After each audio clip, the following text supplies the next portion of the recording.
Momen unik tercipta saat Persebaya Surabaya menjamu Persib Bandung di Stadion Gelora Bung Tomo, Surabaya, Sabtu 7 Oktober 2023. Ada perseteruan yang melibatkan pelatih dan pemain Persebaya di laga pekan ke-15 BRI Liga 1. Mulanya pertandingan dalam kedudukan imbang 1-1. Persebaya kemudian mendapat hadiah penalti setelah Sho Yamamoto dijatuhkan oleh kiper Teja Paku Alam. Hal ini sempat diprotes oleh para pemain Persib. Di sisi lain, striker Persebaya Paulo Victor menata bola dan bersiap menjadi eksekutor. Namun di pinggir lapangan, pelatih Joseph Gombau memberi instruksi kepada Bruno Moreira untuk mengambil alih sebagai eksekutor penalti. Bruno lantas menghampiri Paulo Victor untuk mengalah. Paulo tampak kecewa. Sevalente lantas menenangkannya. Beruntung, Bruno sukses mencetak gol penalti dan membuat Persebaya berbalik unggul di menit ke-32.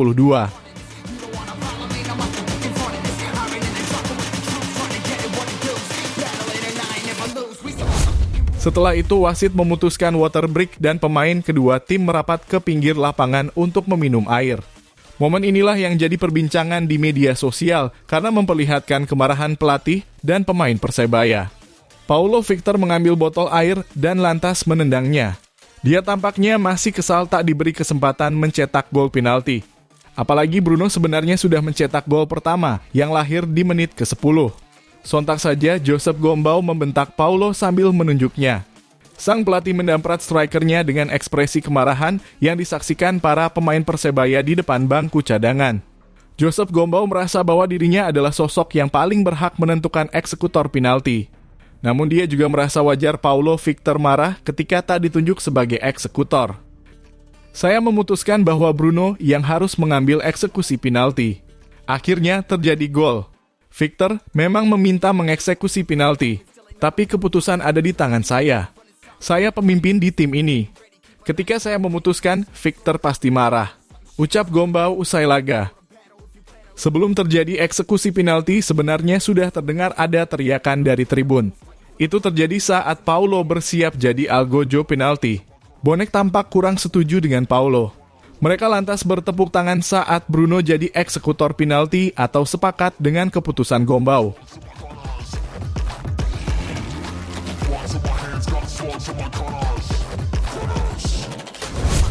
Para staf pelatih dan pemain Persebaya masih terus berusaha menenangkan Paulo Victor.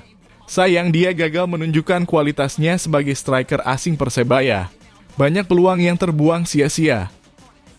Saya menilai Victor tidak memiliki banyak dampak di pertandingan. Dia hanya memiliki beberapa kans saja. Ketika dia punya peluang, dia tidak bisa memaksimalkannya. Jadi, saya pikir dia tidak berkontribusi pada pertandingan ini. Ucap Gombau.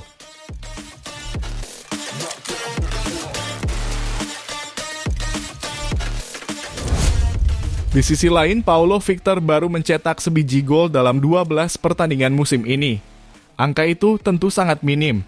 Apa yang terjadi di pertandingan ini menguatkan spekulasi dia akan dicoret Persebaya menjelang putaran kedua. Dalam pertandingan itu, Persebaya gagal mempertahankan keunggulan. Mereka kebobolan 2 gol David da Silva, yang akhirnya membuat Persib menang 3-2 dan sukses mempermalukan Bajul Ijo.